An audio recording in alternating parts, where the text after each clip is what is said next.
What is happening, everybody? Welcome back to the channel. Today we are going to be looking at my round one at Idlewild, and I think hopefully I have learned a lot of lessons after this round, and it's going to be interesting. This is my first time actually watching it, so going back, it's going to be interesting to kind of see what I would do differently now if I was playing the course, and hopefully moving forward into next year playing this course again, change some things up, and hopefully shoot better scores. But as you saw on hole number one, the drive wasn't that great. The upshot was definitely not that great, and just salvaged a par. But you definitely want to birdie the first hole.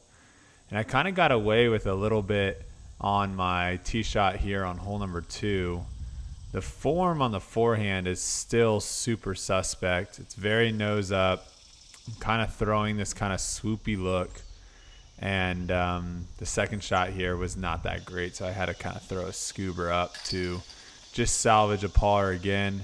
And these first two holes you really do want to attack. And you can even see right there my timing's a little bit off. And I'm just not able to really actually get the disc to penetrate nearly as much as I want.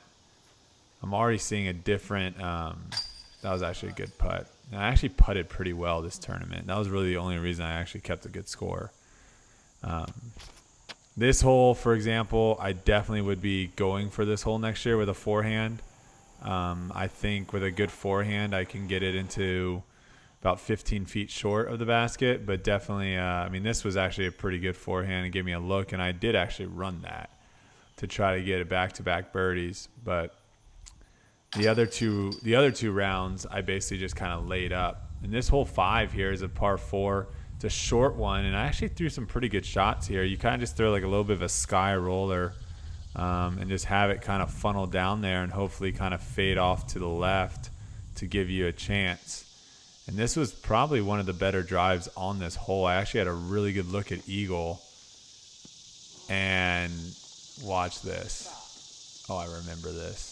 Oh my gosh. So it rolled OB. There's a little gap right where I'm standing right there. You can see there's a little gap of where it just rolled OB, and that putt right there, you can tell I just wasn't really committed, and I was pretty upset with just how bad lucky I got there. And so that's a putt that, you take a deep breath, you compose yourself a little bit, and you get back up there and you make the putt and salvage a par. Back-to-back rollers, just another, you can just see, gosh.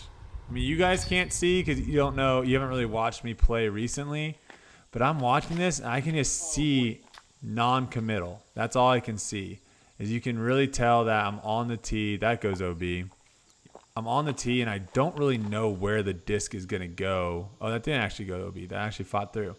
I don't know where the disc is going off the tee, which is exactly the opposite of my play at Lake Durant. I think this round you'll really just kind of see me battling and just scrambling. But we'll get back to the action here after a quick word from our sponsor, DraftKings. DraftKings is the leading daily fantasy sports brand in the world, and this year they are putting you right into the action at a shot to win millions of dollars in prizes every week during the regular football season. And it's free to enter for new users. Here's how to play. You will draft 9 players, 1 quarterback, 2 running backs, 3 wide receivers, 1 tight end, 1 flex, and 1 defense. Each player is assigned a salary, and you cannot exceed a salary cap of $50,000. I'm not going to give you all my picks, but here are a few of my dark horse picks. I am going with Tom Brady as my quarterback. It's a new team, but he's still a GOAT. And I'm picking one of his newest teammates, Leonard Fournette. You get fantasy points from touchdowns, field goals, total yards, and much more. Go to DraftKings.com/fantasy-football for the full rules and score.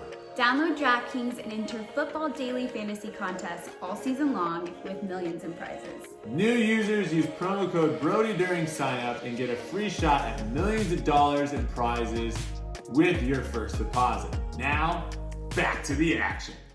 Now, if we can somehow get DraftKings in on disc golf, woo, that would be exciting, and I would be all about it. Oh my gosh, what am I doing there?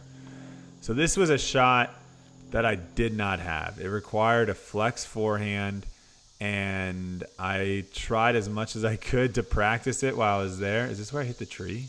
Oh my God, that's where I almost broke my hand.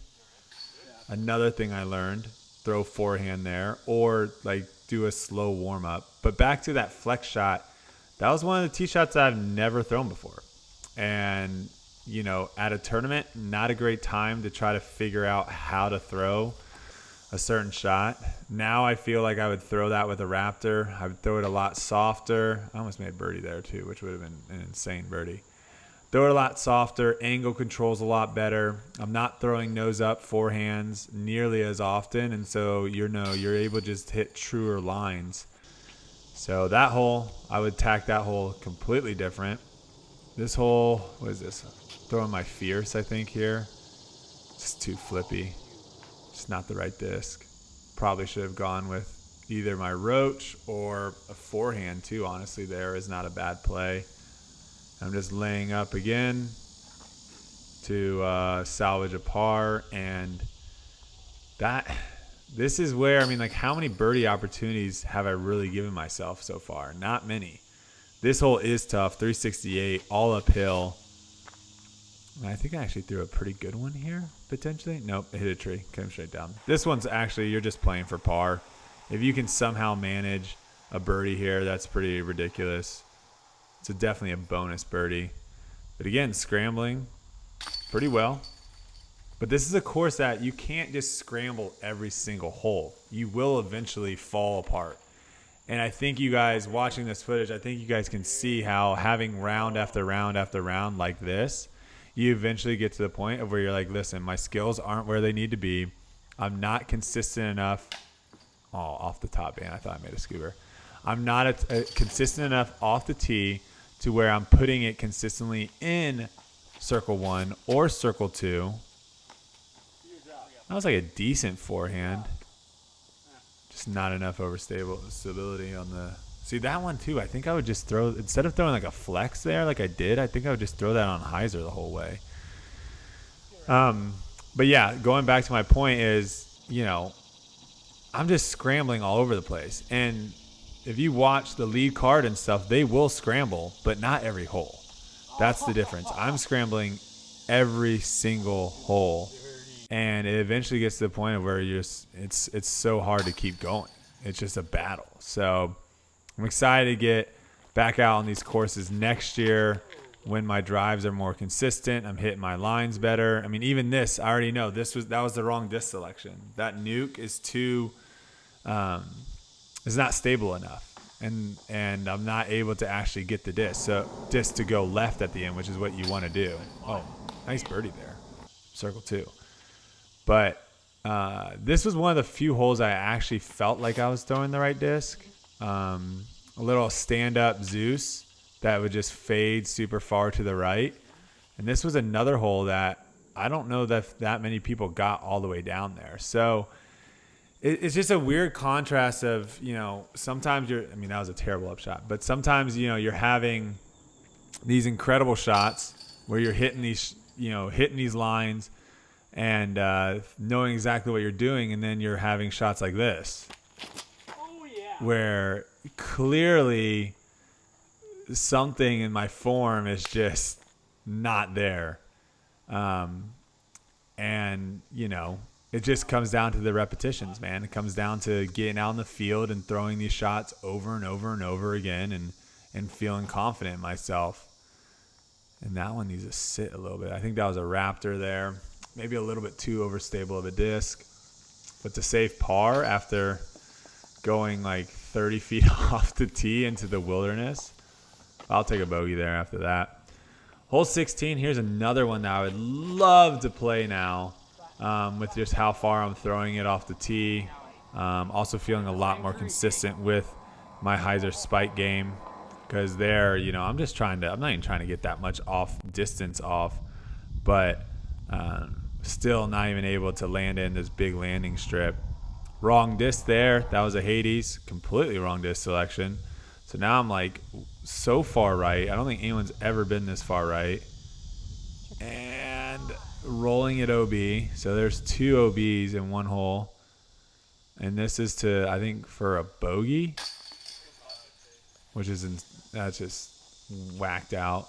Am I under par right now? Oh, I was under par at this point. Holy cow. How the heck was I under par? Hole 17, you're just throwing something out there trying to get lucky. And I don't think I did. I think I hit a tree and went in the water. Yeah. But here's an upshot. Should be able to get this up and down. Where did that go? What is this guy doing? No flag? Oh, I am. Oh, no, I did go OB. So 2 OBs. What is that? Oh, man, that was in back-to-back bogeys. Oh. And I can see, too, my foot is just pointing a little bit. I don't really like that as much. My head isn't turning. I'm not really fluid with, the motion. A lot of moving parts aren't working right now. But I did play smart. I mean, my golf IQ in the sense of, playing the course was really the only thing that was keeping me from shooting a massive number out there. Laying up to my spot. Is that a good tree finally? And I think I have a putt here for par to shoot even. And the putting was on. So there is round 1. If you guys want to see round 2, make sure you like this video, leave a comment, and I'll see you guys in the next one. Keep slinging them discs.